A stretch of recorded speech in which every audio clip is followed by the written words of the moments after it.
નમસ્કાર, મંતવ્ય ન્યૂઝમાં આપનું સ્વાગત છે। ગુજરાત એટ 7 સાથે હું છું હિનલ। વડોદરા જિલ્લામાં ભાજપનું ફેસબુક પેજ બીજી વખત હેક થયું છે, જેમાં જિલ્લા ભાજપના ફેસબુક પેજ પર અશ્લીલ વિડીયો પોસ્ટ કરાયા હતા।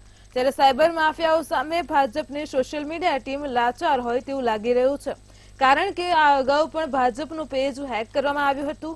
તો જિલ્લા પ્રમુખ સતીશ નિસાળિયા દ્વારા સમગ્ર ઘટનાની સાયબર ક્રાઇમમાં ફરિયાદ કરવામાં આવી છે અને સાયબર ક્રાઇમ પોલીસે સમગ્ર મામલે તપાસ હાથ ધરી છે।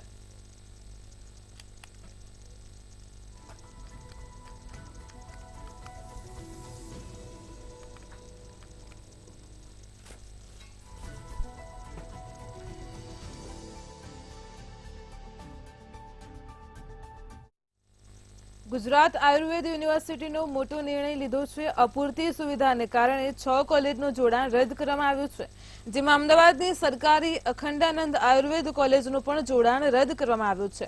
તો અમદાવાદ, ગાંધીનગર, આણંદ, મહીસાગર, કલોલ અને ગોધરાની કોલેજોના જોડાણ રદ કરવામાં આવ્યા છે, જેમાં પ્રોફેસર અને જરૂરી સુવિધાઓના અભાવને કારણે આ નિર્ણય લેવામાં આવ્યો છે। તો આ 6 કોલેજોમાંથી 5 કોલેજ સેલ્ફ ફાઇનાન્સ કોલેજ હતી, જ્યારે એક સરકારી કોલેજ છે। આ 6 કોલેજની એફિલિએશન રદ થતા 330 સીટ ઓછી થઈ છે અને હવે 26 કોલેજમાં જ પ્રવેશ મેળવી શકાશે।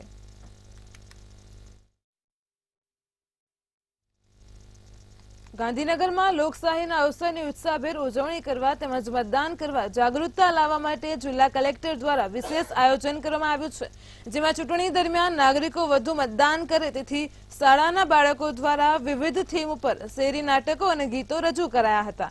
તો બીજી તરફ વિવિધ કાર્યક્રમોના આયોજનોથી ગામડાઓમાં લોકશાહીના ઉત્સવનો માહોલ જામ્યો છે। તો લોકસભા ચૂંટણીમાં વધુમાં વધુ મતદાન થાય તે માટે જિલ્લા તંત્રએ વિશેષ આયોજન પણ કર્યું છે।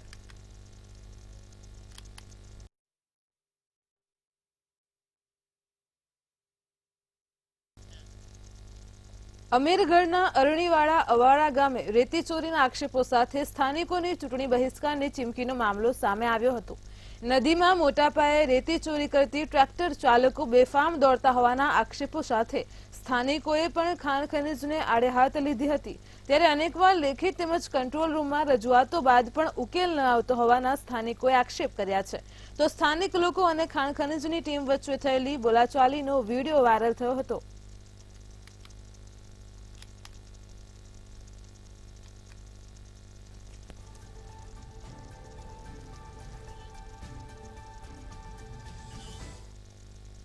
છોટાઉદેપુર નકલી કચેરી કૌભાંડમાં વધુ એક આરોપીની પોલીસે ધરપકડ કરી છે।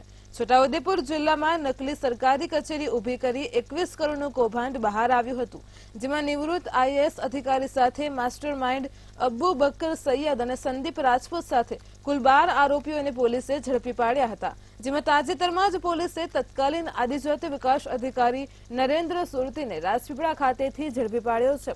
તો નરેન્દ્ર સુરતીએ ₹90 લાખના 18 કામોની વહીવટી મંજૂરી નકલી કચેરીને આપી હતી। નરેન્દ્ર સુરતી રાજપીપળા ખાતે સીવ ઓફિસમાં ભરૂચ જિલ્લા આદિવાસી સેવા સંઘમાં વહીવટીકર્તા તરીકે કામ કરી રહ્યા હતા, જ્યાંથી નર્મદા પોલીસની મદદથી છોટાઉદેપુર પોલીસને નરેન્દ્રને ઝડપી પાડ્યો છે।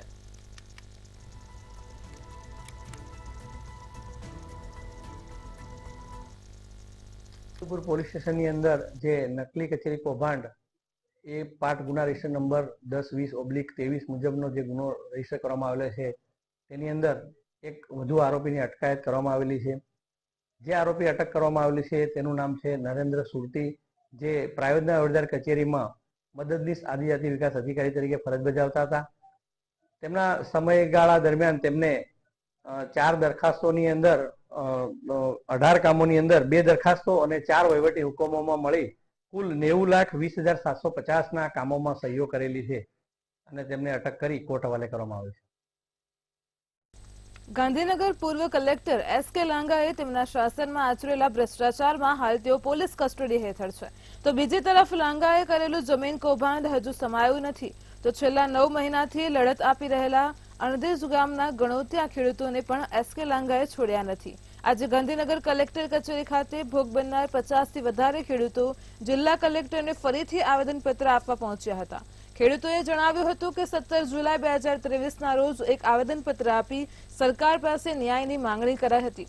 પરંતુ છેલ્લા 9 મહિનાથી કલેક્ટર કક્ષાએથી કરાયેલા એક્શન ટેકન રિપોર્ટ ખેડૂતોને મળ્યા નથી। ત્યારે આજે ખેડૂતોએ ફરીથી આવેદનપત્ર આપી સ્પષ્ટતા કરી હતી કે જિલ્લા કલેક્ટર આ બાબતને ગંભીરતાથી લઈ કોઈ કાર્યવાહી નહીં કરે તો ભોગ બનેલા તમામ ખેડૂતો સત્યાગ્રહ છાવણી ખાતે ભૂખ હડતાળ કરી ગાંધી ચિંધ્યા માર્ગે આક્રમક આંદોલન શરૂ કરશે તેવી ચીમકી ઉચ્ચારી છે।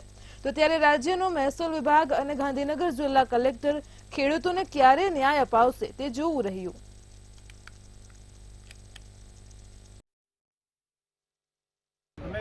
ગણોતિયા ધારા હેઠળ 65 થી 70 વર્ષ પહેલાં અમારા બાપદાદા જમીન ખેતી કરતા હતા। એ જમીનો છેલ્લા 10 વર્ષથી અહીંના ભૂમાફિયાઓ તેમજ ગુંડા તત્વોએ પચાવી પાડેલી છે અને અમારા ગણોત ધારામાં જે નામ હતા એ પણ કમી કરી દેવામાં છે। એના વિરોધમાં મેં 17/7/2023ના રોજ કલેક્ટર સાહેબને એક આવેદન આપેલું હતું। એના રિમાઇન્ડર માટે અત્યારે મેં બધા ગામના ખેડૂતો સાથે આવ્યા છે। અચ્છા, તો તમારી માગણી કઈ હતી અને કલેક્ટરશ્રીએ શું કહ્યું તમને? અમારી માગણી એવી હતી કે જે અમારી જમીન અમને 17/7/2023ના રોજ આવેદન આપ્યું એમાં કીધેલું હતું કે ભાઈ અમારી જમીન જે વર્ષોથી બાપદાદા ખેડતા હતા એ અમને પાછી મળવી જોઈએ। જે અમારા નામ કમી કર્યા છે એ નામ ચાલુ કરો અને કબજો અમને પાછો આપો। અચ્છા, તમે મહેસાણા જિલ્લામાં સસ્તા અનાજની દુકાનો ખાંડ અને તુવેર દાળનો જથ્થો ઉપલબ્ધ થયો નથી। સસ્તા અનાજની દુકાનોમાં 15 તારીખ પહેલા સસ્તા અનાજની દુકાનોને ફાળવવામાં આવતો જથ્થો ફાળવી દેવામાં આવે છે, પરંતુ હાલમાં હોળી ધૂળેટીના તહેવારો સામે આવી રહ્યા છે અને 21 તારીખ થઈ જવા છતાં હજુ સુધી ખાંડ અને દાળનો જથ્થો સસ્તા અનાજની દુકાનોમાં પહોંચ્યો નથી। આ કારણે સસ્તા અનાજના લાભાર્થીઓ વારંવાર દુકાનોના ધક્કા ખાવા પડે છે, તો વળી ક્યારેક સસ્તા અનાજના દુકાન સંચાલકો અને લાભાર્થીઓ વચ્ચે તકરારો પણ થતી હોય છે। તો આ સાથે જ દુકાનદારો પણ ઓનલાઈન અનાજનો જથ્થો ફાળવ્યા બાદ પણ ઓનલાઈન જથ્થો વેબસાઇટ પર બતાવતો નથી। આથી દુકાનદારોને લાભાર્થીઓને અનાજનો જથ્થો ફાળવવામાં હાલાકીનો સામનો કરવાનો વારો આવ્યો છે।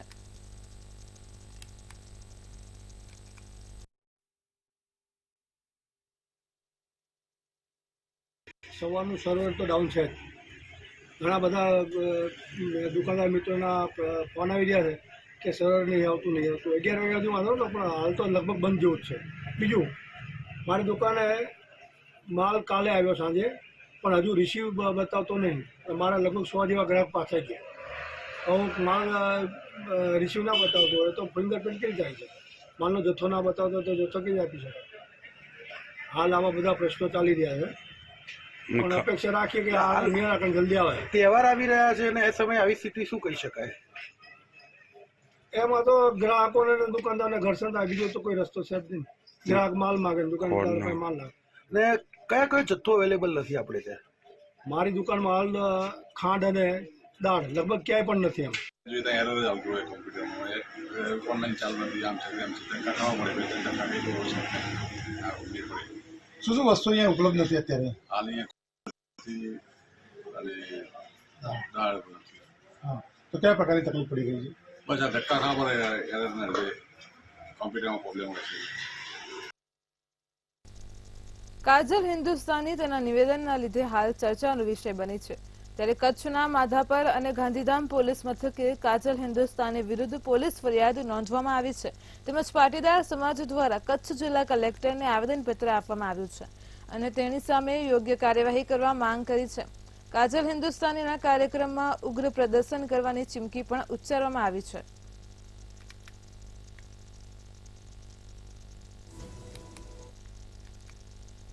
કાજલ હિન્દુસ્તાનીએ એ ખરેખર ગેરકાનૂની વાતો છે।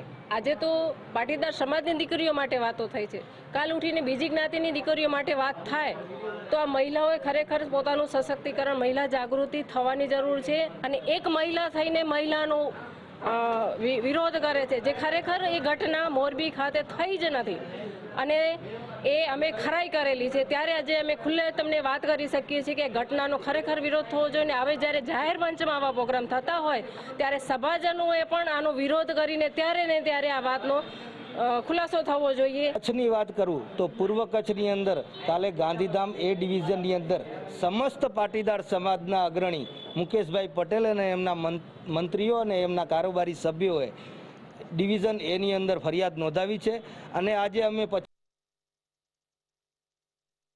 ની અંદર પણ માધાપર પોલીસ સ્ટેશનની અંદર પાટીદાર સંઘર્ષ સમિતિના નેજા હેઠળ અમે લોકોએ કાજલ હિન્દુસ્તાની સામે ફરિયાદ નોંધાવી છે અને આ ફરિયાદ નોંધાવતા અમે પીઆઈ અને પીએસઆઈ ગઢવી સાહેબને પણ વિનંતી કરી છે કે આની કાર્યવાહી કડકમાં કડક કરવામાં.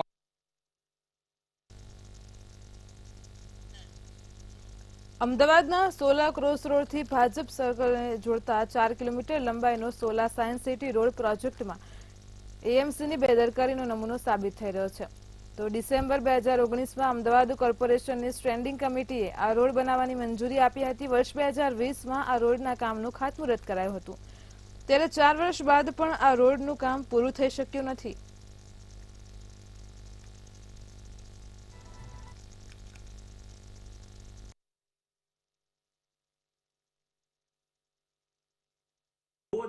में इस रोड की शुरुआत की गई थी. शुरुआत करने के बाद ही कहीं ना कहीं अहमदाबाद म्युनिसिपल कॉर्पोरेशन को बाद में याद आया कि इस रोड पर स्टॉर्म वाटर लाइन डालना बाकी है.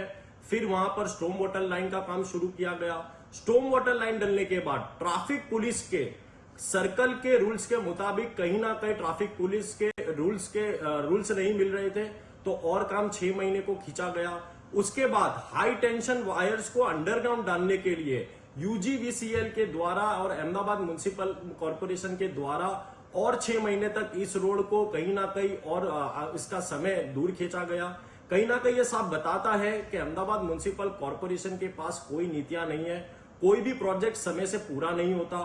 कहीं ना कहीं प्रोजेक्ट अहमदाबाद म्युनिसिपल कॉर्पोरेशन शुरू तो कर देता है, लेकिन समय से पूरा ना होने के कारण उसका कॉस्ट बढ़ जाता है. और दूसरी बात, अहमदाबाद शहर की जनता को बहुत परेशानियां झेलनी पड़ती है.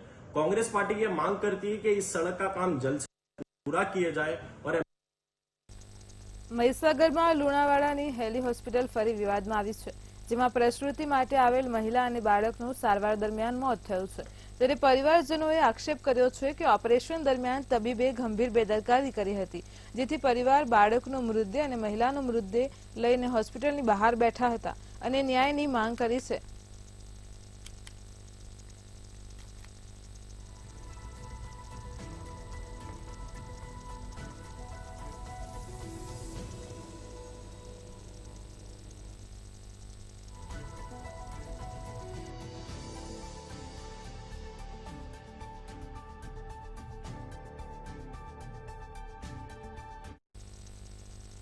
આજના આધુનિક યુગમાં મશીનરીથી થતા કામને પગલે નવી પેઢીને જૂની હસ્તકલા શું છે તેનું જ્ઞાન હોતું નથી. અને ત્યારે ભાવનગરની નંદકુંવરબા મહિલા કોલેજમાં ફેશન વિભાગમાં અભ્યાસ કરતી યુવતીઓને કચ્છની રબારી એમ્બ્રોઇડરી વર્કનું શિક્ષણ મળી રહે તે હેતુથી એક વર્કશોપનું આયોજન કરવામાં આવ્યું હતું. કોલેજની વિદ્યાર્થીઓને આ કળા શીખવીને પૌરાણિક કલાને જીવંત રાખવાનો એક પ્રયાસ હાથ ધરવામાં આવ્યો હતો. આ વર્કશોપમાં કચ્છના 4 જેટલી મહિલાઓએ યુવતીઓને રબારી એમ્બ્રોઇડરી વિશે માહિતી આપી હતી. મારી સંસ્થામાં વર્કશોપનો સેકન્ડ ડે છે, ત્યારે લક્ષ્મીબેન કચ્છથી અંજારથી આવેલા છે. તેઓની ટીમ પણ છે સાથે. તેઓ લોકો રબારી વર્ક શીખવાડે છે ને એમની જે સંસ્કૃતિ છે એ અહીંયા શીખવાડી રહ્યા છે. એવું વર્ક અમે અહીંયા કોઈ દી જોયું પણ નથી ને એમની સંસ્કૃતિનું આખું અમને વારસાગત જે એમને મળેલું છે એ અમને સોંપીને જાય છે. શું કહેશો, અત્યારના સમયની અંદર જે લુપ્ત થતું એમ્બ્રોઇડરી વર્ક છે તે હાલના સમયમાં કોઈ કદાચ જોયું નહીં, પરંતુ હવે આપણને તક મળી છે શીખવા માટે, આથી કેવો ફાયદો થશે તેવું અલગ લાગે છે? આનાથી અમને ફાયદો એ થશે કે જૂની જે ફેશન હતી એમ્બ્રોઇડરીની હવે અમે ફરીવાર ફેશનમાં લાવી શકશું અને હેન્ડવર્કથી આખું ગારમેન્ટ રેડી કરી શકાય છે ને એમની કિંમત પણ ઘણી હોય છે. તો એમની ઘરે જે એમ્બ્રોઇડરી વર્ક કરે તેમને એમનો રોજગારી પણ મળી રહે. મારું નામ પહેનાવાબાઈ લક્ષ્મી છે. હું કારીગર ક્લિનિક સાથે જ જોડાયેલી છું અને મારી સાથે મારો ઉદ્દેશ છે કે જેના પતિ જીવિત નથી, ગંગા સ્વરૂપ બહેનો છે, એમની સાથે મારું કામ છે કે જે મહિલાઓ આત્મનિર્ભર બની શકે છે, પગભર થઈ શકે એવી મહિલાઓને સાથ સપોર્ટ માટે. અને અમે રબારી એમ્બ્રોઇડરીનું કામ કરીએ છીએ, જે કોઈ મશીનથી કરવામાં આવતી નથી, જે હેન્ડવર્ક જ છે. આ ખાસ કરીને જે એમ્બ્રોઇડરીનું તમે કામ કરો છો તેમાં વિશિષ્ટતા શું હોય છે અને ગુજરાતમાં તમે કેટલી જગ્યાએ? હા, મેં ફર્સ્ટ પહેલાં ઈરમાં યુનિવર્સિટી આણંદ ખાતે અમૂલ ડેરી ત્યાં મેં એક્ઝિબિશન કરેલું છે. SBI બેંક લાલ દરવાજા ત્યાં બી એક્ઝિબિશન કરેલું છે. આજે નંદકુંવરબા યુનિવર્સિટી મહિલા કોલેજ છે ત્યાં છોકરીઓને ટ્રેનિંગ આપવા માટે બી આવ્યા છીએ. મારી સાથે બી બહેનો છે. દેવભૂમિ દ્વારકામાં નવા નિર્માણ પામેલા સુદર્શન બ્રિજ પર ભારે વાહનોના પ્રવેશ પર પ્રતિબંધ મૂકવામાં આવ્યો છે. હોળીના તહેવારને લઈને જુદા જુદા જિલ્લાઓ તથા રાજ્યોમાંથી પગપાળા ચાલીને આવતા ભક્તોને કોઈ મુશ્કેલી ન પડે અને કોઈ અકસ્માત ન સર્જાય તે માટે આ પ્રતિબંધ મૂકવામાં આવ્યો છે. તો ત્યારે તારીખ 27 માર્ચ 2024 સુધી સુદર્શન બ્રિજ પર ભારે વાહનોના પ્રવેશ પર પ્રતિબંધ મૂકવામાં આવ્યો છે.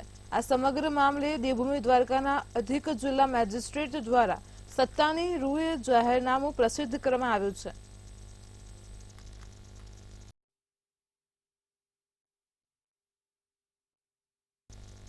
રાજકોટમાં કિરીટ પોંડા નામની વ્યક્તિનું મોત થયું હતું. ત્યારે આ મામલે એસીપી પશ્ચિમ રાધિકા ભારેનું નિવેદન સામે આવ્યું છે.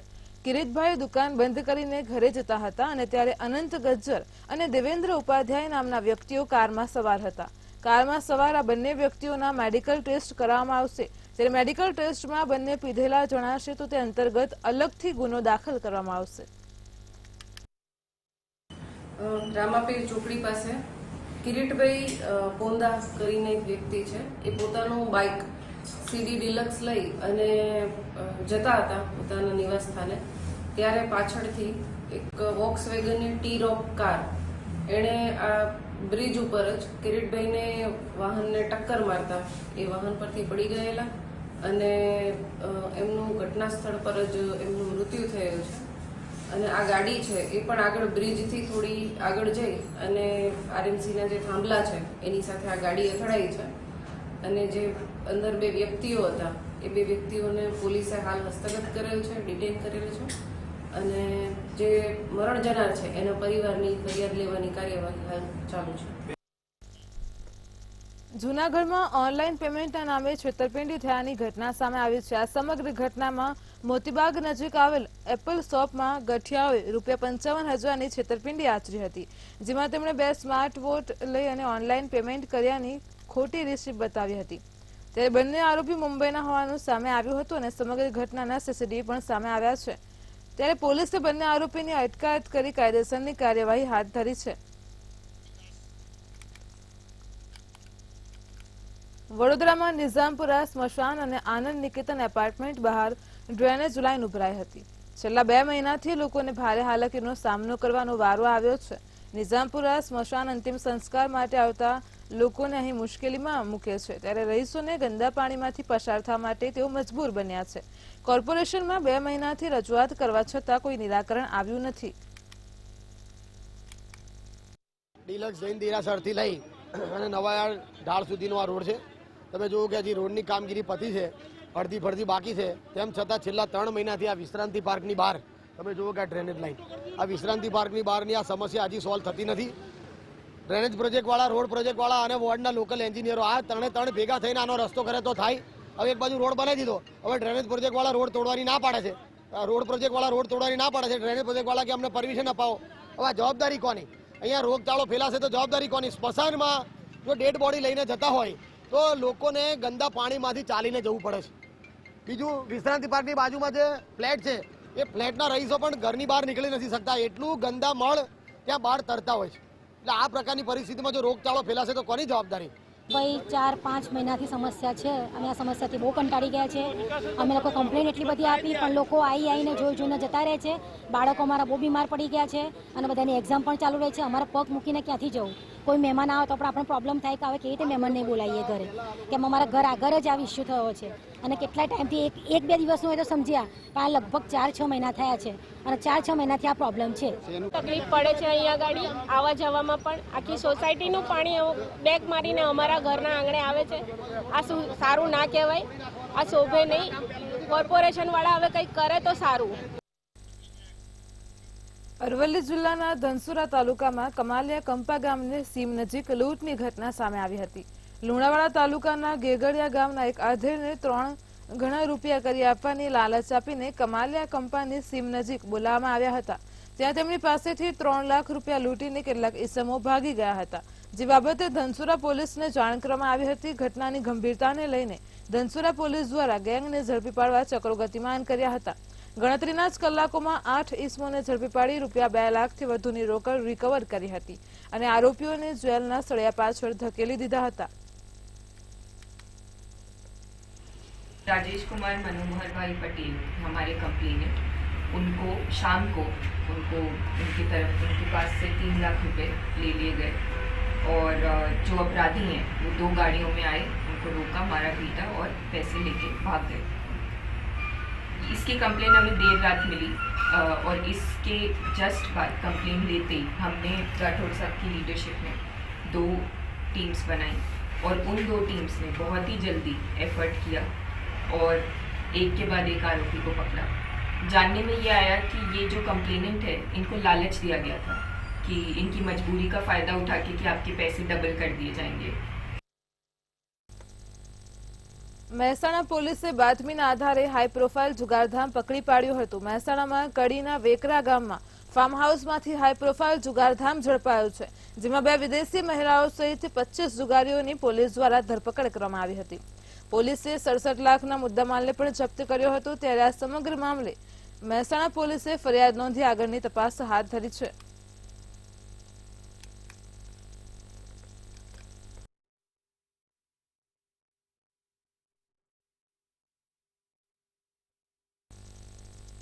જામનગરમાં હત્યાનો 2 બનાવ બનતા લોકોમાં ફફડાટ મચી જવા પામ્યો છે. થોડા દિવસ અગાઉ જ સિનિયર વકીલને ખુલ્લેઆમ મોતને ઘાટ ઉતારી દીધેલા અને આ જ સપ્તાહમાં જ હત્યાની બીજી ઘટના સામે આવી છે. જામનગરના રાજપાર્ક વિસ્તારમાં 12 વર્ષની બાળકીને પડોશી ટ્રક ડ્રાઈવર લાલજી પંડ્યાએ છરીના ઘા ઝૂકી મોતને ઘાટ ઉતારી દીધી હતી. આ બનાવને લઈને કાયદો અને વ્યવસ્થા મરી પરવારી હોય તેવી પરિસ્થિતિનું નિર્માણ થયું છે. હત્યાની જાણ થતાં જિલ્લા પોલીસ વડા સહિતનો પોલીસ કાફલો હોસ્પિટલ અને બનાવ સ્થળે દોડી આવ્યો હતો. બીજી બાજુ હત્યાના વારદાતને અંજામ આપી ભાગી છૂટેલા આરોપીને દબોચી લેવા પોલીસે તપાસના ચક્રો ગતિમાન કર્યા છે.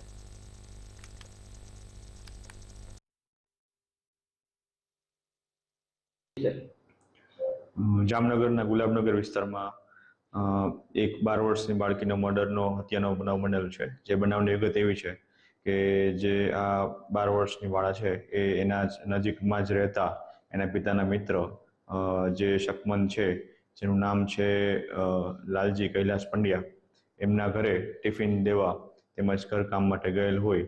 ત્યારબાદ આ ઘરે જઈ અને આ શકમન દ્વારા તે બાળકીના શરીરે આશરે 13 થી 15 જેટલા છરીના ઘા મારી તેની હત્યા નિપજાવવામાં આવેલ છે. ત્યારબાદ ફરાર થાય. હોળી ધૂળેટીના તહેવારો પહેલા જ ભરૂચ જિલ્લામાં તસ્કર ટોળકી સક્રિય બની છે. સી ડિવિઝન પોલીસ મથકની હદમાં સોસાયટીમાં જ તસ્કરોએ ઘરને નિશાન બનાવવાના પ્રયત્નો કર્યા હતા. ત્યારે તસ્કરોના સોસાયટીમાં દોડતા હોવાના સીસીટીવી વિડીયો સોશિયલ મીડિયામાં વાયરલ થયા છે.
રાજકોટથી બ્રેકિંગ ન્યૂઝ સામે આવી રહ્યા છે. ગોડાઉન ધરાશયી થયો છે. તો રાજકોટમાં ગોડાઉન ધરાશયી થવાનો બનાવ સામે આવી રહ્યો છે. રાજકોટના સદરમાં ભારત ફ્રૂટ નામનું ગોડાઉન ધરાશયી થયું છે. 2 માળનું ગોડાઉન ધરાશયી થયું છે. એક ભાગ એકાએક તૂટતા અહીં કામ શ્રમિકો બહાર આવ્યા છે. તો ઘટનામાં કોઈ જાનહાનિ થઈ નથી. રાજકોટમાં ગોડાઉનનો ધરાશયી થવાનો મામલો સામે આવી રહ્યો છે. રાજકોટ મનપાની ટીમ પણ ઘટના સ્થળ પર પહોંચી છે. રાજકોટથી બ્રેકિંગ ન્યૂઝ સામે આવી રહ્યા છે. તે અનુસાર રાજકોટના સદરમાં ભારત ફ્રૂટ નામનું ફ્રૂટ ગોડાઉન ધરાશયી થયું છે. તો રાજકોટ મનપાની ટીમ પણ ઘટના સ્થળે પહોંચી છે. એક ભાગ એકાએક તૂટતા ત્યાં કામ કરતા શ્રમિકો બહાર આવી ગયા છે. આ ઘટનામાં કોઈ જાનહાનિ થવા પામી નથી. 2 માળનું ગોડાઉન ધરાશયી થયું છે.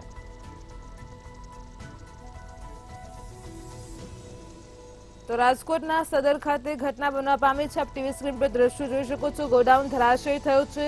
2 માળનું ગોડાઉન ધરાશયી થયું છે. આ ઘટનામાં કોઈ જાનહાનિ થવા પામી નથી. એક ભાગ એકાએક તૂટી પડતા અંદર કામ કરતા શ્રમિકો બહાર આવી ગયા હતા. ઘટનાને પગલે રાજકોટ મનપાની ટીમ પણ ઘટના સ્થળે પહોંચી છે. તો રાજકોટના સદર ખાતે આ ઘટના બનવા પામી છે. ગોડાઉન ધરાશયી થયું છે. 2 માળનું ગોડાઉન ધરાશયી થયું હોવાની ઘટના સામે આવી રહી છે. રાજકોટ મનપાની ટીમ પણ ઘટના સ્થળ ઉપર પહોંચી છે.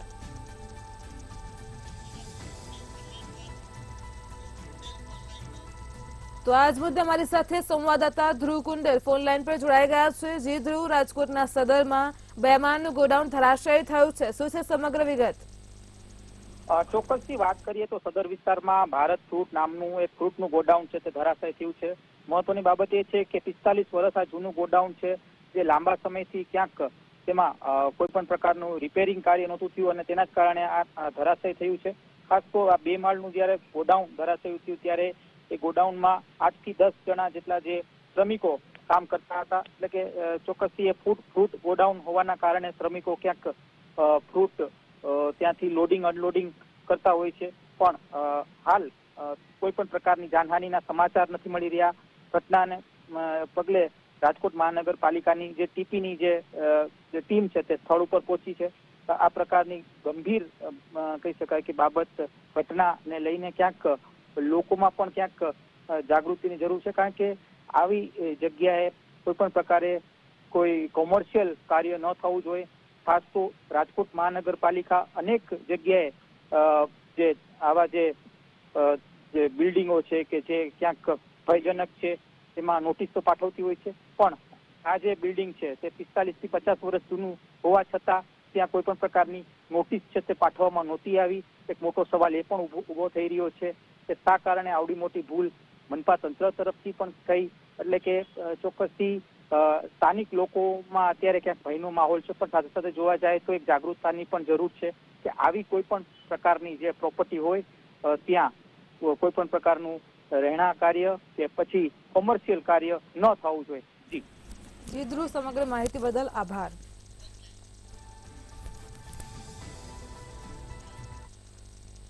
ગુજરાત@7 માં હાલ આટલું જ. પડે પડની અપડેટ માટે જોડાયેલા રહો મંતવ્ય ન્યૂઝ સાથે. નમસ્કાર.